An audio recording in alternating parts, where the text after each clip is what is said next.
గురుభ్యో నమః. హరి ఓం. ఇంపార్టెంట్ అంతా కూడా చాలా భయపడేది ఆశ్లేష నక్షత్రం గురించి చాలా భయపడుతూ ఉంటారు.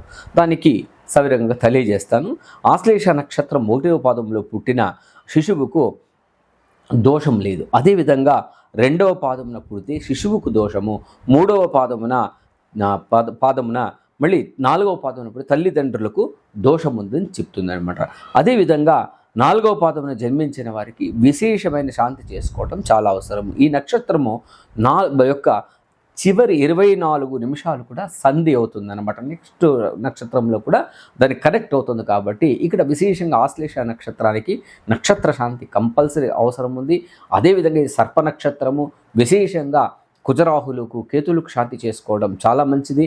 అదేవిధంగా వీలైతే ఒక 11 ఆవులకు ఒక్క రోజుకు ఎంత మేత తినగలుగుతుందో అవి అంత దానం చేయడం వల్ల, లేదంటే ఆ యొక్క గోశాలకు వెళ్ళి ఆ యొక్క ఫుడ్ ఇవ్వడం వల్ల ఆ ఆవులకు అక్కడుండే 11 ఆవులకు సరిపడంత ఒక రోజుకు సరిపోయేంత మేత పెట్టడం వల్ల కూడా దోష నివారణ అవుతుంది. అదేవిధంగా శాంతి ప్రయోగం కంపల్సరీ కావాల్సి వస్తుంది.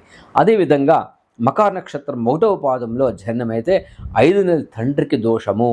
అదేవిధంగా మకర నక్షత్రం ప్రారంభం సమయంలో మొదటి 24 నిమిషాలు అత్యంత దోషమని తెలియజేస్తుంది. అదేవిధంగా 3వ పాదమున పుట్టిన వారికి తల్లిదండ్రులకి ఇద్దరికీ దోషము మకర నక్షత్రము. అది ఎందుకని చెప్తాను.